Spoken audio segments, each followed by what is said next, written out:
Bonjour à tous, c'est Atlante. Aujourd'hui, une vidéo sur, sur le virus, sur le Covid, sur tout ça.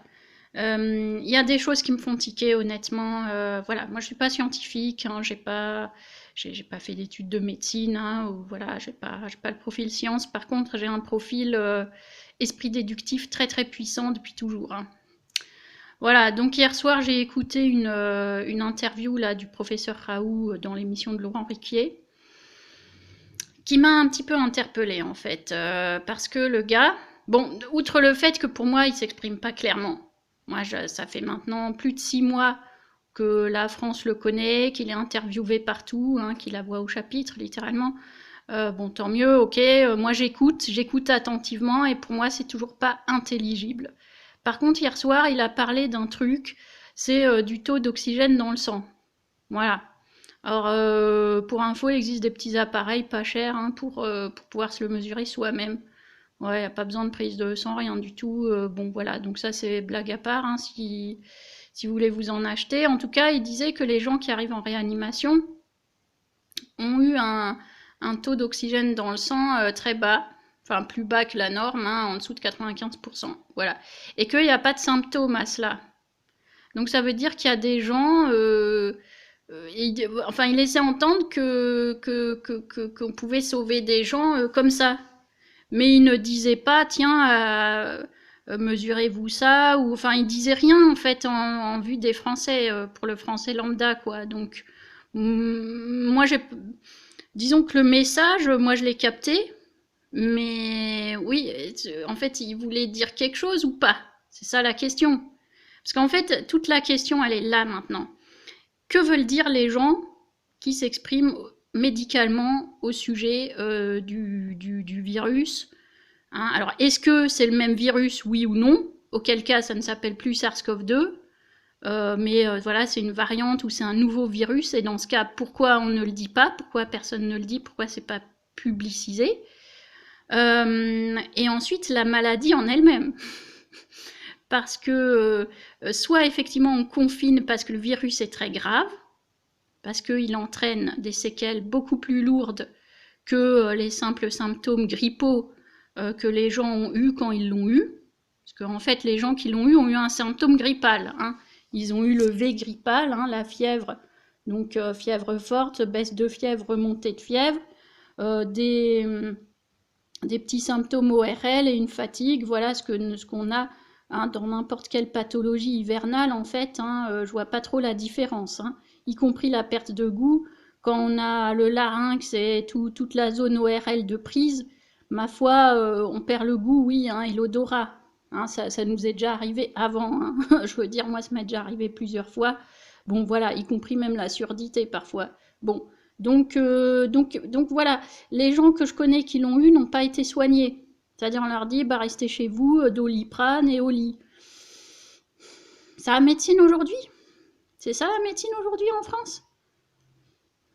Bon, perso, je...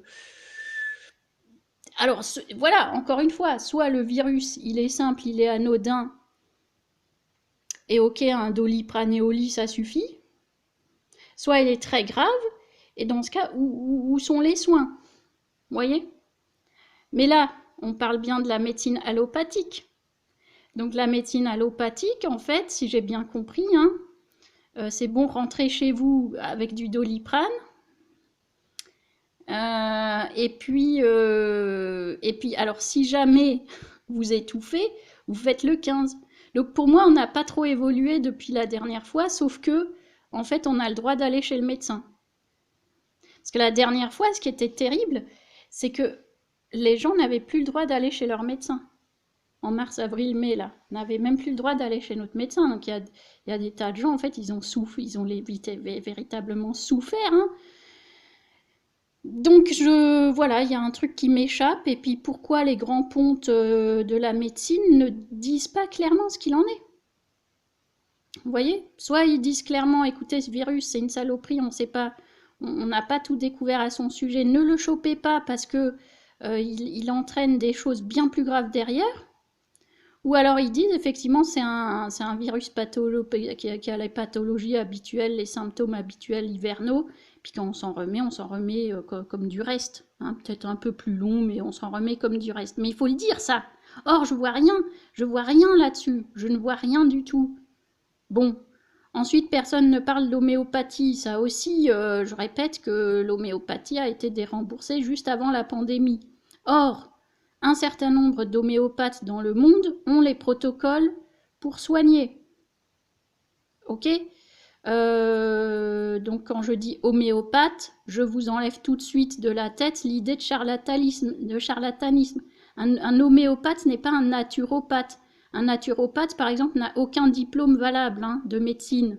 Alors il a peut-être voilà, ça ne veut pas dire qu'il soit mauvais, mais ça, enfin, on ne met pas dans le même sac un homéopathe et un naturopathe et un je sais pas quoi, qu'est-ce qu'il y a d'autre là, les gens qui voilà, bon,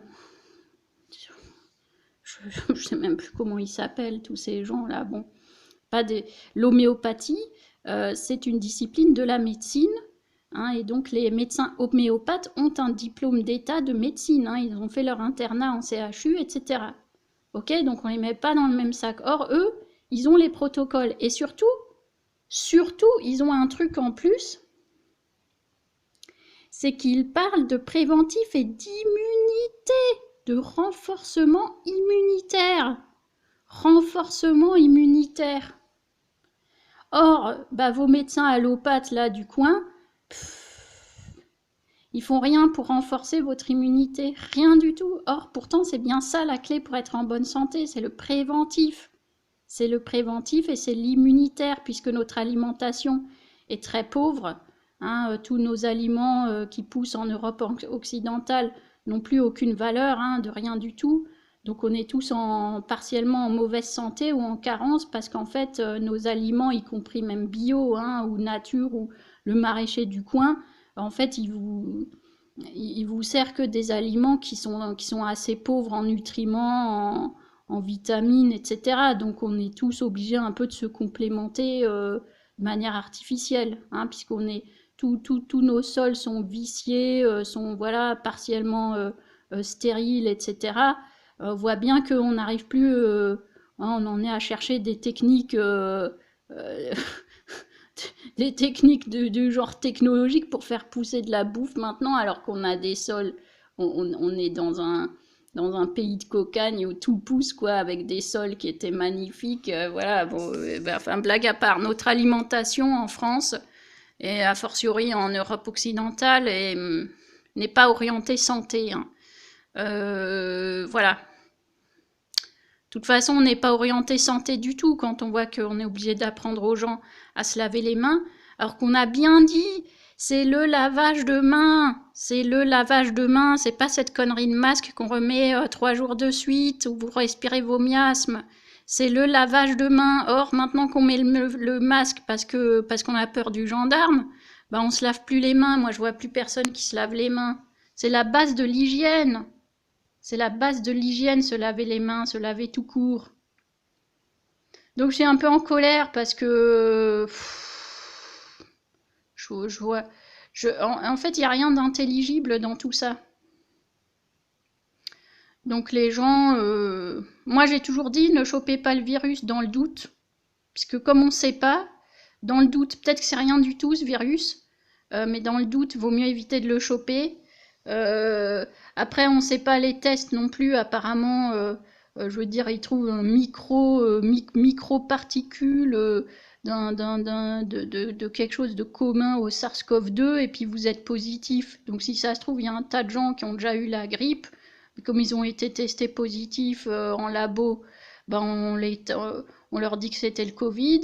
Et puis de toute façon, on se rend compte qu'il y a de plus en plus des espèces de magouilles là qui se met en place où certains organismes de santé, donc EHPAD, labo, pharma, enfin voilà, toutes sortes tout ce qui gravite autour de la santé reçoivent des primes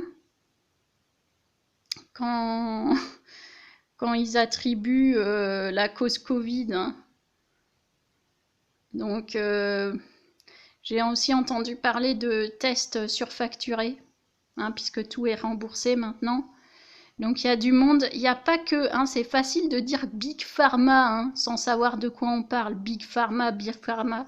Mais peut-être simplement votre petit labo du coin est en train de s'engraisser sur ce truc-là aussi. Hein, parce qu'on croit toujours qu'il n'y a que les gros qui sont malhonnêtes, mais non, toutes les strates de la société sont malhonnêtes en France, hein, potentiellement. Donc moi, grosso merdo, moi j'ai confiance en personne là-dedans. Et puis de toute façon, la médecine française, de plus en plus, quand je vois le nombre de malades, la médecine qui est incapable de traiter des pathologies simples, des pathologies ORL chroniques, des choses comme ça, des pathologies gastriques, tout ça. Hein, la médecine allopathique, incapable de soigner ça correctement. Je me dis, voilà, je distingue bien la médecine de la chirurgie, hein. La chirurgie, ça c'est autre chose, ça c'est de la science de pointe, et là je pense qu'en France on est en pointe. Mais